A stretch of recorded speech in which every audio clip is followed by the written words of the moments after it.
While members of the Coalition of Concerned Citizens are not convinced, they continue to sound the alarm about a possible increase in the base rate of electricity here on the island. Convener Pastor Eddie Victor says as it stands, residents of Grand Bahama pay the highest rate for electricity in the country, and he takes exception to the fact that the proposed rate adjustments were only recently released to the public. Attorney Osmond Johnson is the coalition's legal counsel. Last week, in the Bahamas Weekly on November 26, 2015, and in the Freeport News on November 28, 2015, the Port Authority finally published the Grand Bahama Power Company EMIRA's rate application for the increase of the base rate of electricity. We say finally because this application was submitted to the regulator since August 2015, but only published in the media since last week Thursday, and appearing on the Grand Bahama Port Authority's website just this past weekend. Now, the coalition's legal counsel believes the coalition is a good way to collectively formulate an association of stakeholders to demand accountability. It allows us to attack the company, their policies, in an official capacity through the courts. And I think that is what the end result that we intend is.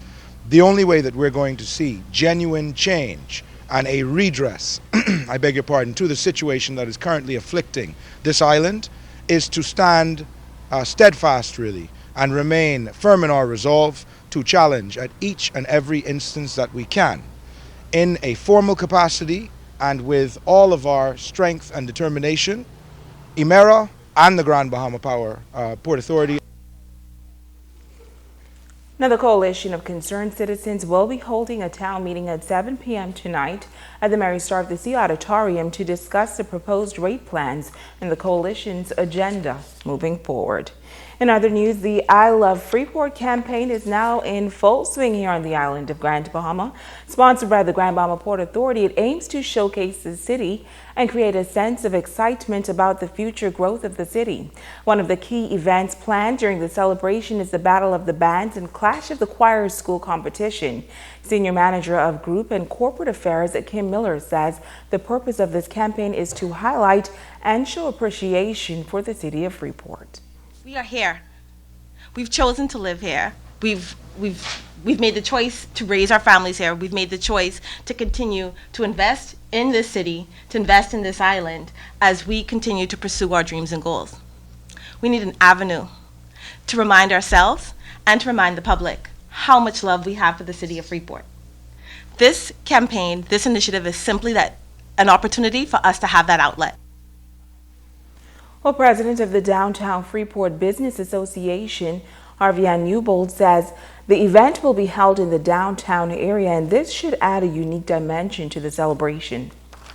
We have this awesome lineup for you of numerous schools that are going to be coming on stage from east to west live to perform and battle for the championship title of Band of the Year and Choir of the Year. Now, this competition is fierce and the battle is tight.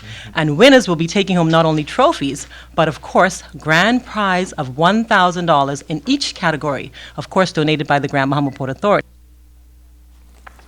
Now, the event will get underway on December 12th at 12 p.m. In other news, members of the National Honors Committee are on Grand Bahama tonight for a public meeting.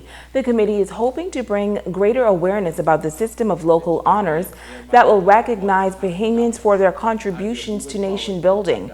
Chairman of the committee, Canon Sebastian Campbell, says the selection will be made by a special committee, and that committee will include several persons, including a member of the House of Assembly and the Senate.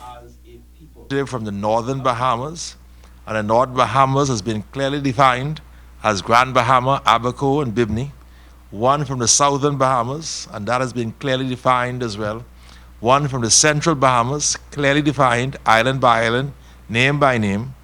A representative from the police force, someone nominated by the Commissioner of Police. A representative from the Royal Bahamas Defense Force, nominated by the Commander of the Defense Force. And a person who is a noted and well-established historian for obvious reasons, and then a chairman appointed by the Prime Minister after consultation with the leader of the opposition. Now, the National Honors Committee will meet with members of the Grand Bahama community at the Foster B. Pastina Center, Christ the King Church at 7 tonight. Committee member Freddie Munnings. I encourage all of you, particularly teachers, particularly the parents of school children, because we need to understand that this is a part of the process of cultural identity for our people. As a sovereign nation, it is time for us now to recognize that we are a sovereign nation, and therefore we will have come of age to recognize our people and honor them as our heroes. And so we encourage you all to come out tonight and be a part of the discussion. Now, the National Committee hopes to have nominees for the 5 categories of honors by January 10th. Stay with us, there's more news right after this.